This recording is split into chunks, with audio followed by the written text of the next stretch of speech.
O segundo ponto em que eu aprendo aqui, com essa passagem, é quando é a grande notícia que o anjo traz para ele.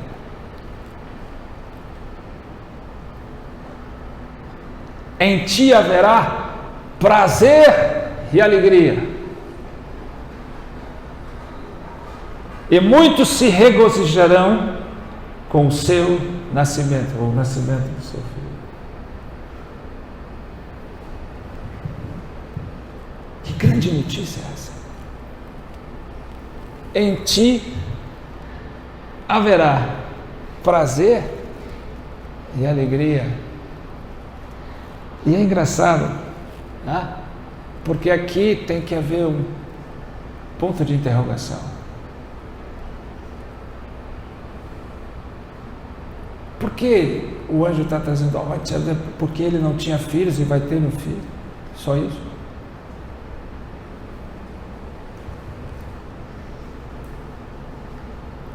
Não, é quem esse filho seria? Qual o propósito desse filho? Não era só o prazer e a alegria por ter o filho.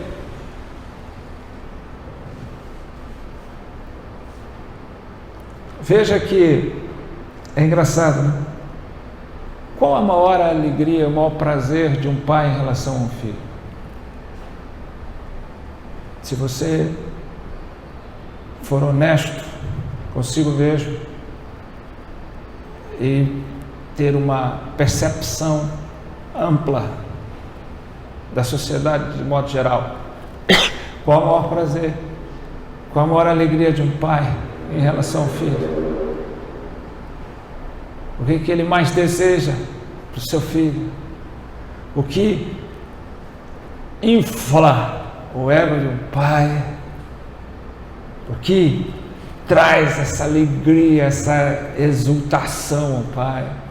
É que o filho seja grande, que o filho seja especial, bem-sucedido.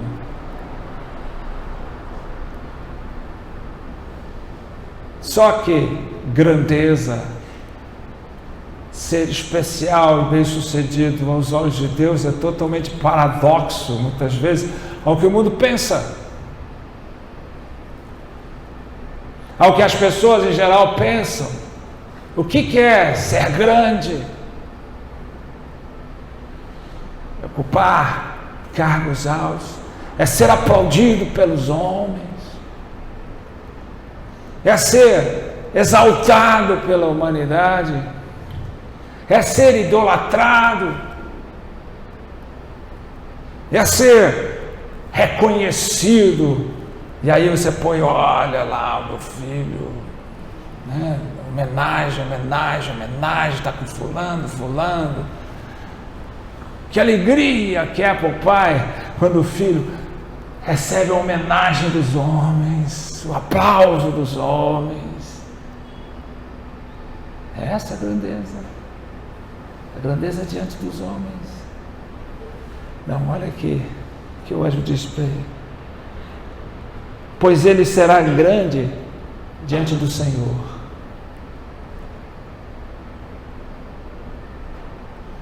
Não diante dos homens, diante do Senhor. É isso que um pai pensa quando tem um filho? Que ele seja grande diante de Deus?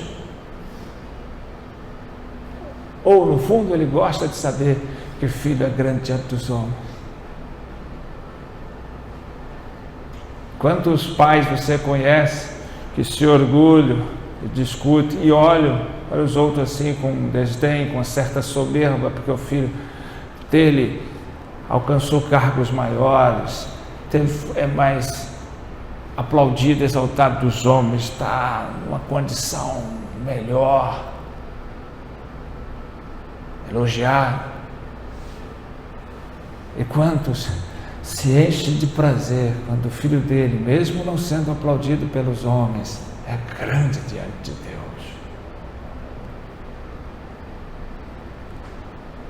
João Batista não foi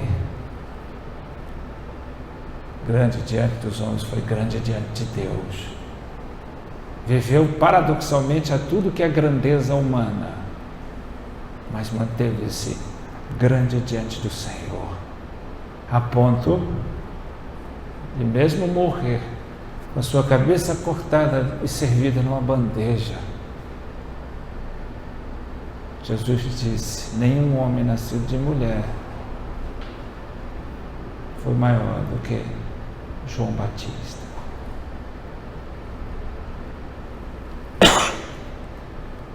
Ele não precisou operar milagres, fazer grandes coisas, se ver exaltado nas mídias, se ver aclamado pelos homens, aplaudido pelas plateias. Ele foi grande diante de Deus. Voz que clama no deserto. Andou no deserto, vestido de pele de animais e comendo mel e gafanhoto.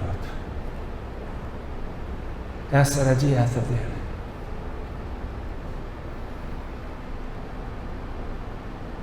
Para muitos, hoje, se aparecesse um João Batista aqui, seria um doido varrido, fanático, estúpido, e que todos teriam dó de seus pais. Coitado dos pais desse. Deveria ser assim lá. Outra coisa que ele disse: não beberá vinho nem bebida forte. Essa é uma questão interessante. O pai tem prazer no filho porque o filho não bebe, não vai para as festas, não faz as farras do que os outros fazem. Hoje, e aí vem a opinião própria, tantas igrejas acham que bebida não faz mal, mas eu, na minha modesta opinião e posição, faz sim. Mas a Bíblia não diz que você não pode beber uma cervejinha, ela até estimula a beber um vinho quando Paulo fala para Timóteo tomar para o estômago. Mas tem cultura assim, cultura assada. Sim, nós sabemos o que a bebida faz. Que ela é a porta que abre espaço para as pessoas entrarem nas drogas, os jovens entrarem nas drogas. Ela é a porta que faz com que as pessoas entrem num estado deplorável de relacionamento e de vida. Ela é estimulada, ela é incentivada. Então, se da mesma forma a grandeza diante dos homens, a santidade também é algo que Deus requer de nós. E santidade é ser igual a Cristo, viver a semelhança de Cristo. Ser santo não é só apenas ser separado no sentido de pertencimento a uma igreja, a uma instituição religiosa, a uma carteirinha de crente, aonde você pode fazer as mesmas coisas que o mundo faz, mas somente porque você agora é abençoado por Deus. Então sou contra e falo publicamente a essa teologia, esse liberalismo que diz que as pessoas podem beber e podem fazê-lo socialmente. Você se encontra lá de fora, você bebe, aí encontra uma pessoa que não sabe se conter e ela vê você bebendo e ela também vai fazer o quê? Se ele pode, eu posso.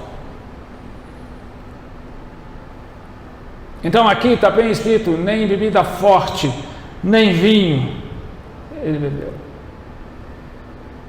E não era porque era um voto, era a qualificação dele, era porque ele daria prazer, é porque ele faria com que seu pai fosse alegre e tivesse o maior prazer.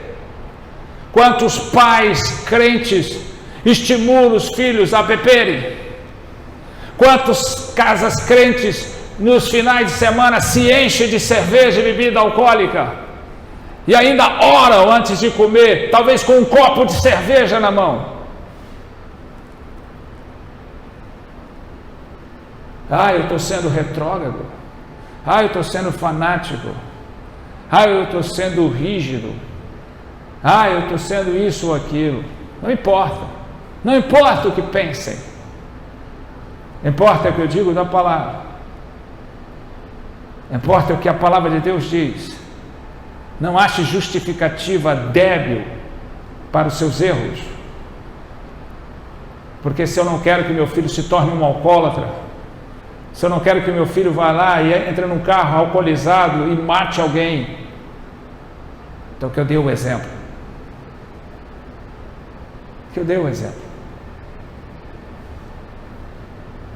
Porque parece tudo normal, até que venha os desastres e que venham as distorções, e aí você vai dizer: Senhor, por quê? Então, ser santo não é só ser separado como um religioso que faz o que quer e depois vai no culto e levanta as mãos. Como faziam nos tempos antigos, ou ainda fazem, entram ali, né, e pedem perdão, e aí podem fazer tudo de novo.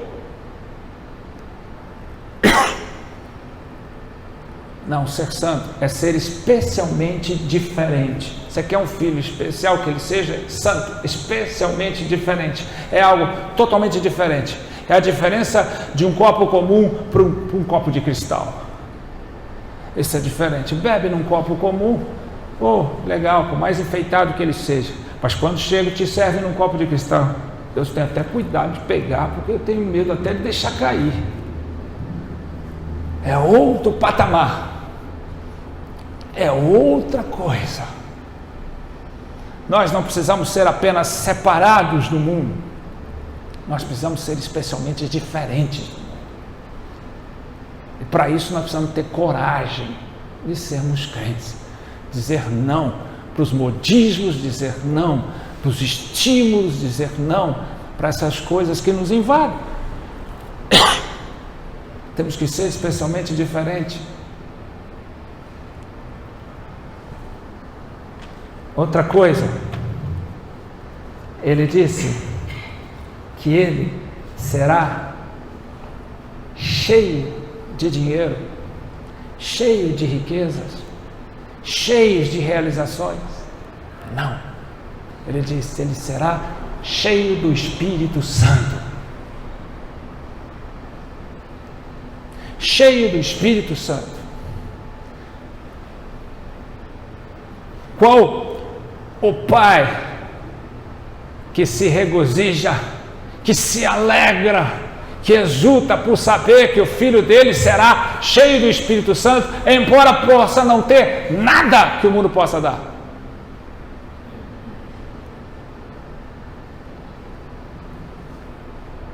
É essa a oração de um pai. Que ele seja grande aos olhos do Senhor. Que ele não beba vinho nem bebida forte. Que ele seja cheio do Espírito Santo.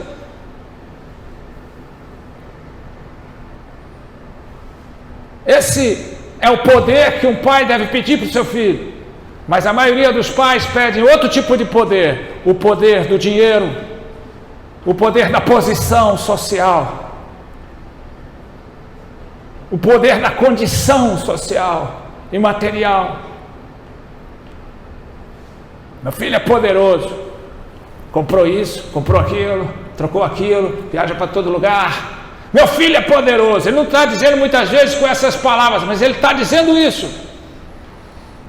Meu filho está bem, poderoso. Ele faz mesmo, ele manda ver. Há uns que se entusiasmam com o filho dele. É aquele que namora todas, ou aquela que namora todos. É aquele que todos aplaudem, todos querem. Meu filho é poderoso. Quantos diriam: meu filho é cheio do Espírito Santo. Meu filho é poderoso, porque o poder que vem dele vem do alto. Quantos pais podem dizer isso? Quantos pais podem dizer isso?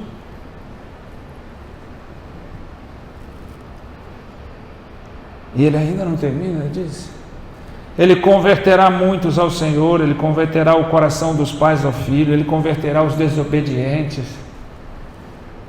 ele terá um ministério frutífero e viverá para a glória de Deus. Aí você me pergunta, então ele tem que estar no ministério da igreja? Ministério não é só uma função, um ofício eclesiástico. Ministério é tudo que você faz lá fora, na sua profissão, na sua vida pessoal, desde que faça para a glória de Deus. Ministério é servir, significa servir, é você, onde estiver e o que fizer, fazê-lo servindo a quem?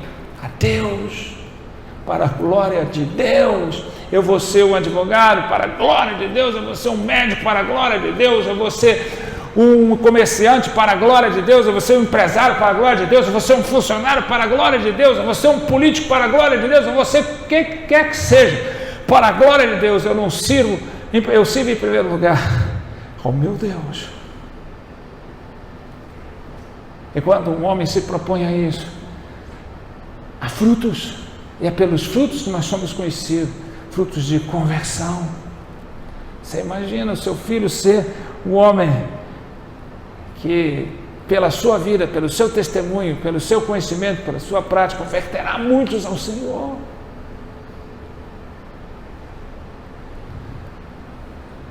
Será que é isso que os pais oram? Ou não, meu filho terá muitos servindo Ele. Ele será tão grande, tão poderoso, que as pessoas vão servi-lo. E ele vai converter todos ao pensamento dele. Olha, ele é tão inteligente que faz todo mundo fazer o que ele quer. Converterá o coração dos pais aos filhos. Meu filho é tão abençoado que onde ele for, ele vai encontrar amigos, pessoas que vivem com seus pais mal vividos, que não têm relacionamento com seus filhos, e ele vai ser um instrumento de Deus para que esses pais e esses filhos se convertam um ao outro. Ele converterá os desobedientes. Ele sempre vai defender a verdade, e ele vai ser aquele amigo que vai dizer a verdade para os seus amigos e trazê-los à obediência de Deus para aqueles que estão desobedientes. Ele vai ser um instrumento perfeito de louvor e adoração a Deus. Você aprende aqui o que de fato é prazeroso, feliz, alegre, exultante, que deveria ser para um pai. E o que deve ser a oração de um pai. Eu quero ter um filho, Senhor, para a glória do Senhor. Eu quero ter um filho que seja grande diante de Ti. Eu quero ter um filho santo, separado, especialmente diferente, que não passe por ele bebida alcoólica forte, nada que é modismo do mundo. Eu quero ter um filho cheio do Espírito Santo. Eu quero ter um filho ousado e usado pelo Senhor para converter pessoas ao Senhor, converter o coração dos pais aos filhos e trazer os desobedientes para o caminho certo. Essa deve ser a oração. Isso já funcionou na palavra de Deus, não é? Nós temos o caso de Ana e Elcana. Elcana tinha duas mulheres, Ana e Penina. Penina já tinha filhos e Ana era estéril, não podia ter filhos. E ela, por isso, era humilhada. E ela, durante 10 anos, todo ano, que Elcana vinha para adorar ao Senhor, oferecer a sua adoração, o sacrifício ao Senhor, ela vinha e chorava, porque 10 anos ela fez isso e nada do Senhor dar filho. Aí, depois de 10 anos, ela desceu e ela se derramou na presença de Deus e orou, chorando, quase que parecendo estar embriagada, mas estava embriagada pelo Espírito Santo. E quando Eli, o sacerdote, viu, perguntou: por que está embriagada? Ele falou: não tome a sua serva como uma embriagada ou uma qualquer, eu estou derramando na presença de Deus, e quando ele percebeu isso, ele disse: então que seja feito conforme você tem pedido. E daquele momento, passado poucos dias, Ana concebeu e ficou grávida de Samuel, que significa ouvido por Deus. E qual foi o derramar de Ana? Eu quero um filho, não para mim, para o Senhor. Eu quero um filho para a tua glória. Qual que foi o propósito? Ela disse: eu vou pegar esse filho, eu vou dar à luz esse filho, vou amamentá-lo, e quando ele sair do tempo de amamentação, eu vou entregar no templo para servir ao templo, e não vou ser mais mãe, e não vou mais estar com ele.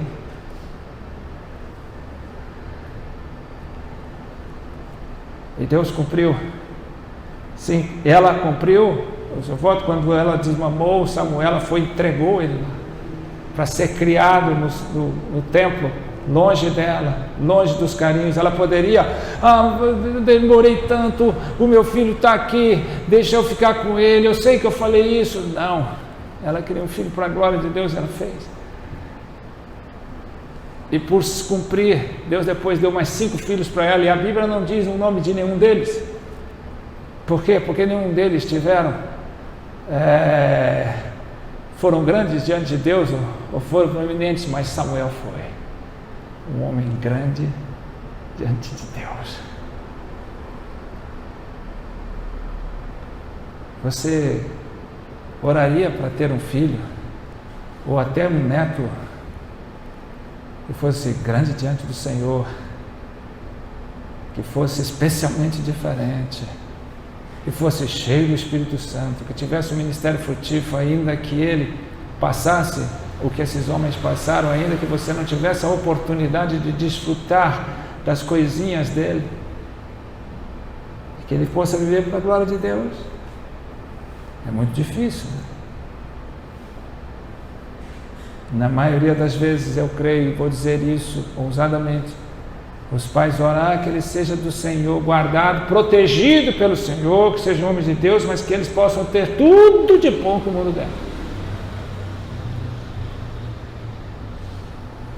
Mas com a bênção do Senhor. O Senhor guarde ele, proteja ele.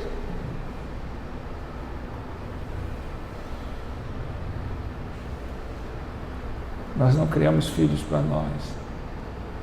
Nós criamos filhos para a glória de Deus. Nós não podemos viver para nós. Nós somos chamados para viver para a glória de Deus. E quando é que nós vamos fazer isso? Quando é que nós vamos fazer isso? Então essa é a segunda lição. Como eu tenho orado pelos meus filhos, como eu oro para os netos, os filhos que virão, os netos que virão. Como eu oro, o que eu quero para eles. Pense nisso. Pense nisso.